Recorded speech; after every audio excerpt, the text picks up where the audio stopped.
Pratique. État civil. Naissance. Changement de prénom et PACS. La mairie. De nouvelles compétences sont désormais dévolues à l'état civil de la mairie. La dernière grande réforme judiciaire du quinquennat, Justice au XXIe siècle, du 18 novembre 2016, a simplifié et modernisé l'accès à la justice. Le point sur ces nouvelles tâches avec Laurence Delat, la responsable de l'état civil. C'est déjà le cas. 5 jours pour déclarer une naissance. Signalons pour commencer l'allongement à 5 jours contre 3 auparavant du délai pour déclarer une naissance. Carte d'identité et passeport. Depuis le 2 mars 2017, le traitement de ces demandes de titres s'effectue au moyen d'un dispositif spécifique appelé dispositif de recueil, DR, qui permet notamment de collecter les empreintes numérisées du demandeur, système qui était déjà en place pour les passeports. Vous pouvez vous adresser à Avranches, qui est équipé de ce dispositif. Le dépôt des dossiers se fait sur rendez-vous. Pour la carte d'identité, vous pouvez également faire une prédemande en ligne sur le site prédemande-cni.ants.gouv.fr.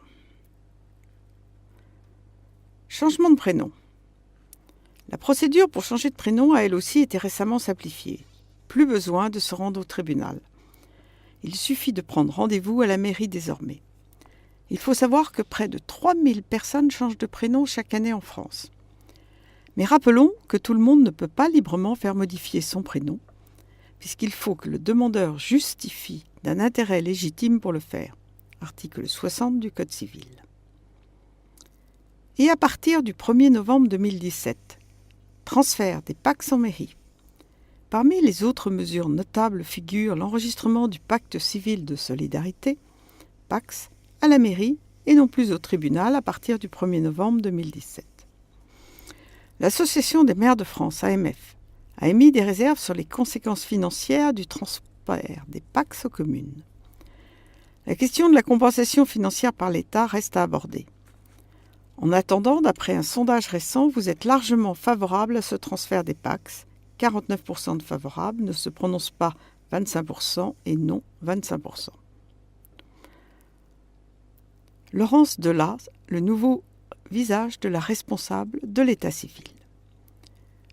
Originaire du Loiret, Laurence Delat est arrivée début janvier 2017 à la tête de l'état civil à la mairie d'Avranches.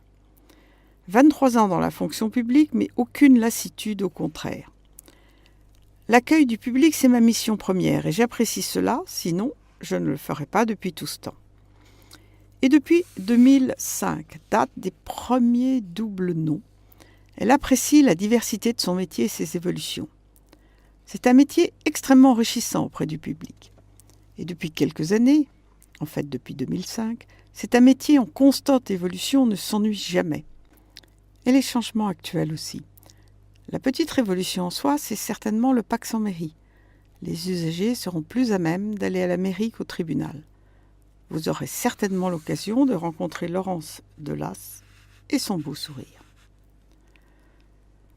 Logement social. Il faut absolument qu'il réponde au mode de vie actuel. La nomination de Nadine Calvez en tant que conseiller municipal délégué au logement social confirme le travail engagé depuis 2 ans pour mener à bien la mise en place d'un nouveau plan stratégique patrimonial, PSP, de Manche Habitat.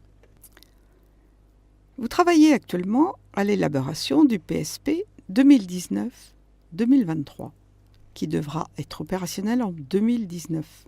Un gros chantier donc. L'objectif de ce PSP est de définir, en collaboration avec les dirigeants de Manche Habitat, les grandes orientations que nous nous fixerons en matière de logement social pour les 4 années à venir pour le territoire d'Avranches, en cohérence bien entendu avec le PLU, plan local d'urbanisme.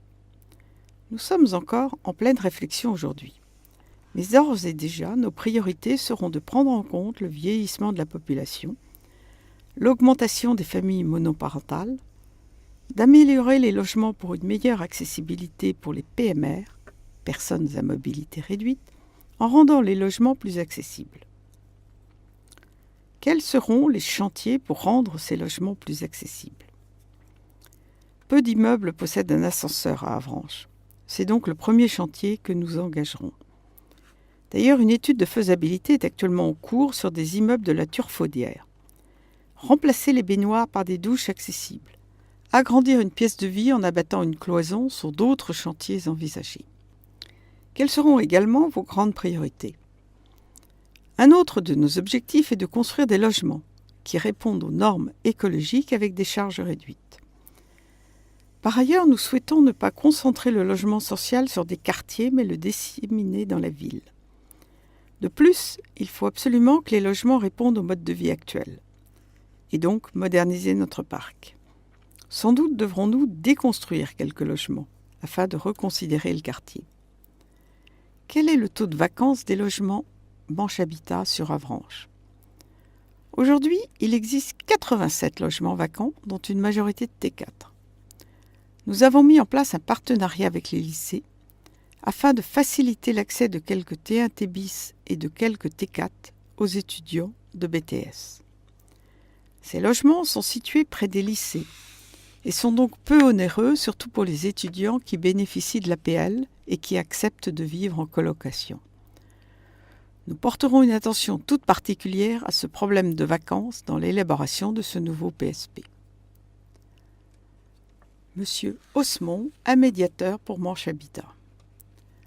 Jusqu'ici, il n'y avait personne pour accompagner les personnes lors des visites des logements. Un poste de médiateur a été créé à Manche Habitat dans le cadre de l'exonération de la taxe foncière, afin de mieux lutter contre les logements vacants à Avranches. Nadine Calvez précise le rôle du médiateur.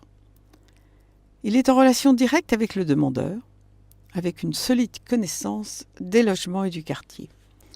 Il a un rôle essentiel dans le quartier prioritaire de la Turfaudière, puisque ses missions sont aussi de renforcer le lien social et la médiation locative, de développer le conseil aux locataires et aux nouveaux arrivants.